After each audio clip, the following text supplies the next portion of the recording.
72 గంటల్లోనే ఫోన్లోని అద్భుతమైన జ్యోతిష్య పరిష్కారం చూపిస్తారు. నమ్మండి, నమ్మకపోండి, ఇది నిజం. శ్మశాన కాళి రుద్ర చౌడీదేవి ఆరాధకులు నంబర్ 1 వశీకరణ స్పెషలిస్ట్ గురూజీ. మనిషి పుట్టుక నుండి చనిపోయే వరకు వచ్చే అన్ని క్లిష్టమైన సమస్యలకు పరిష్కారం ఇక్కడ లభిస్తుంది. విద్య, ఉద్యోగం, వ్యవహారం, స్త్రీ ప్రేమ, పెళ్లి, సంతానం, స్త్రీ పురుష వశీకరణం, భూవశం, భార్యాభర్తల కలహాలు, కోర్టు సమస్యలు, విడాకుల సమస్యలు, చేతబడి, అప్పుల బాధ, ఇంకా మీకు ఎలాంటి సమస్యలు ఉన్నా 72 గంటల్లోనే శాశ్వత పరిష్కారం చేయబడును. నమస్కారం, నేను మీ రవికిరణ్ శర్మ, వేలూరి, జ్యోతిష రత్న అవార్డు గ్రహీత. నవంబర్ నెలలో ద్వాదశ రాశుల వారికి ఏ రకంగా ఉండబోతోంది, ఏ రాశుల వారికి ఎటువంటి అనుకూలతలు ఉన్నాయి, ఎటువంటి ప్రతికూలతలు ఉన్నాయి అనే విషయాన్ని గురించి, అట్లాగే ఈ 12 రాశుల వారు ఈ నెలలో ఎట్లాంటి రెమెడీ చేసుకునే ఎటువంటి అనుకూలత కలుగుతుంది, దైవానుగ్రహం, దైవబలం ఏ రకంగా వస్తుంది అనే విషయాన్ని గురించి, అలాగే ఈ నవగ్రహ స్థితిగతులను బట్టి ఈ 12 రాశులు ఏ రకంగా ఉంటాయనే దాన్ని బట్టి మనం చెప్పుకోవడం జరుగుతోంది. ఈ 12 రాశుల్లో ఈ అక్టోబర్ 18న విశేషంగా గురుడు మారాడు. గురుడు మారడం వల్ల కొన్ని రాశుల వారికి అనుకూలత ఉంది, అలాగే కొన్ని రాశులకు ప్రతికూలత ఉంది. అట్లాగే శని వక్రం నుంచి మావస్థితికి వచ్చేసాడు. తద్వారా అనుకూలతలు ఏ రకంగా ఉంటాయి అనే విషయాలు అవన్నీ కూడా ఇప్పుడు మనం చెప్పుకోబోతున్నాం.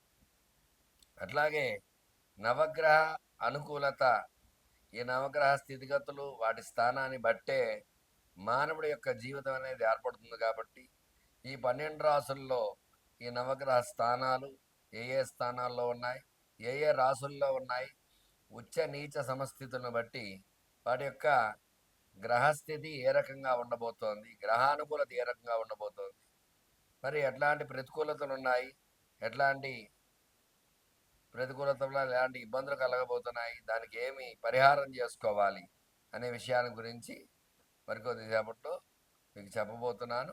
అన్నీ కూడా చక్కగా ఈ 12 రాశుల వారికి ఏ రకంగా ఉండబోతోందో, ఇందులో భాగంగానే మేషాది ద్వాదశ రాశుల వారికి ఏ రకంగా ఉండబోతోంది అనే విషయాన్ని గురించి మీకు చెప్పబోతున్నాను. అట్లాగే ఈ యొక్క రాశుల యొక్క స్థితిగతి, మేషరాశికి అధిపతి కుజుడు, వృషభ రాశికి శుక్రుడు, మిథున రాశికి బుధుడు, కర్కాటక రాశికి చంద్రుడు, సింహరాశికి రవి, కన్యారాశికి బుధుడు, తులారాశికి శుక్రుడు, వృశ్చిక రాశికి కుజుడు, ధనురాశికి గురుడు, మకర రాశికి శని, కుంభరాశికి శని, మీనరాశికి గురుడు.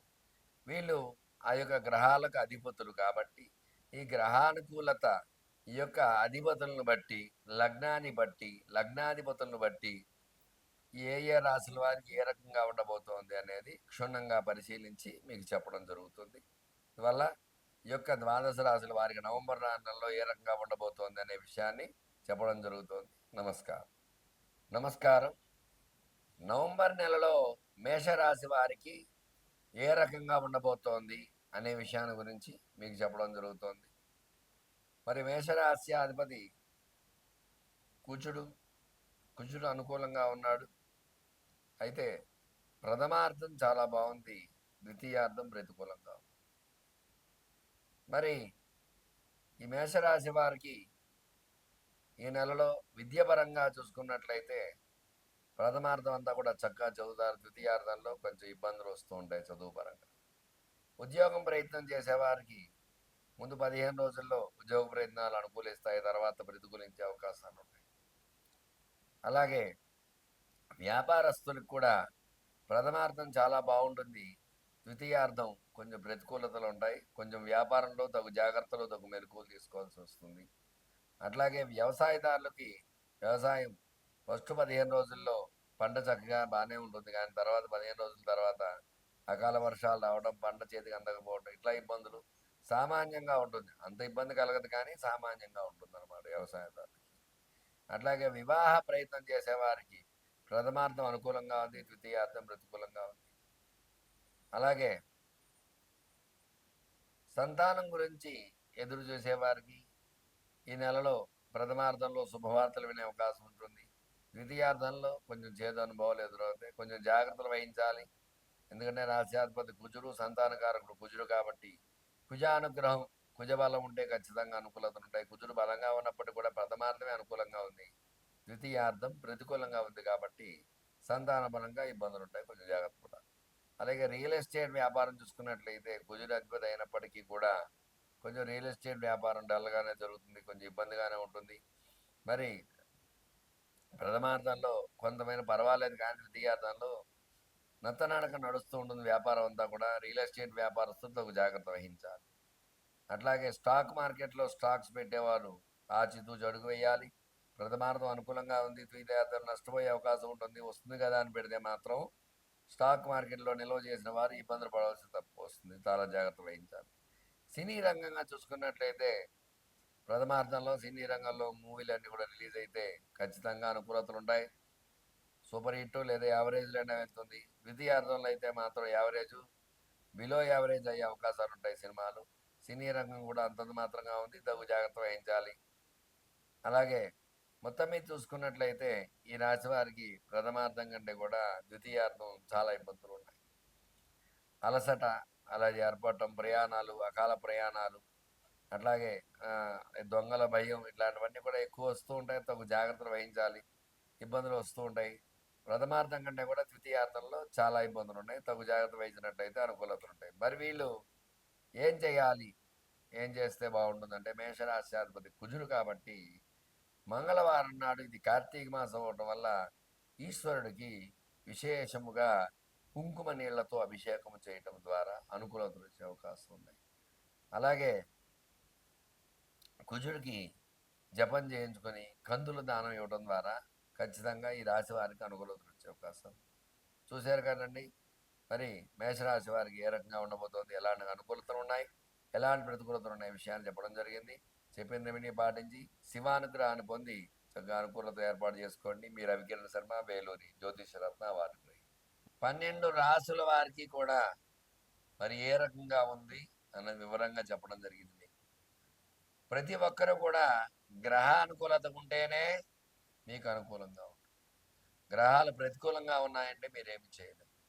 ఇవాళ గ్రహాలు అనుకూలించాలంటే చక్కని యొక్క దైవనామ స్మరణ చేసుకోవడము, ఈ కార్తీక మాసం సందర్భంగా విశేషంగా శివుడికి అభిషేకాలు, అర్చనలు, పూజలు, హోమాలు ఇలాంటివన్నీ చేసుకోవడం ద్వారా శివానుగ్రహం ఖచ్చితంగా కలుగుతుంది. రాశులు అనుకూలంగా ఉంటే ఖచ్చితంగా రాశ్యాధిపతులు బలంగా ఉంటే, రాశ్యాధిపతులు కూడా నవగ్రహాలే కాబట్టి నవగ్రహ అనుకూలంగా ఉంటే ఖచ్చితంగా గ్రహానుకూలత వల్ల ఈ యొక్క సమస్య నుంచి బయటపడే అవకాశం ఖచ్చితంగా ఉంటుంది. ఎట్లాంటి సమస్యనైనా సరే శతకోటి దరిద్రాలకి అనంత కోటి ఉపాయాలు అన్నట్టుగా ప్రతిదానికి పరిహారం అనేది చెప్పబడింది. అందువల్ల మీరు వివాహపరంగా ఇబ్బందిగా ఉంటే ఖచ్చితంగా సంప్రదించండి. మీకు ఎందుకు ఆలస్యం అవుతోంది వివాహం అనే దాని గురించి చక్కటి రెమెడీ ఉంటుంది, దానికి ఏం చేయాలన్నది నేను చెప్పడం. సంతానంగా ఇబ్బంది పడుతున్నారంటే మరి ఎట్లాంటి దోషాలు ఉన్నాయి సంతానంగా ఇద్దరు జాతకాల్లో, దాని ద్వారా ఇట్లాంటి ఇబ్బందులు ఉన్నాయి కాబట్టి మీకు ఆలస్యం అవుతుంది సంతానం అనే విషయాన్ని మీకు చెప్పడము, దానికి పరిహారం చేయించడం అట్లాంటివి జరుగుతాయి. వ్యాపారంలో నష్టపోతే వ్యాపారానికి లక్ష్మీ అనుగ్రహం ఏ రకంగా కలగాలి అనే విషయాన్ని గురించి దాన్ని మీకు చెప్పడం జరుగుతుంది. ఉద్యోగ ప్రయత్నాలు చేసేవారికి ఉద్యోగాలు రాకపోయినా, అలాగే చదువులో వెనకబడితే వాళ్ళకి ఏం చేయాలి, అట్లా ప్రతి విషయంలో కూడా చక్కగా పరిహారం, సమస్య మీది, పరిష్కారం నాది.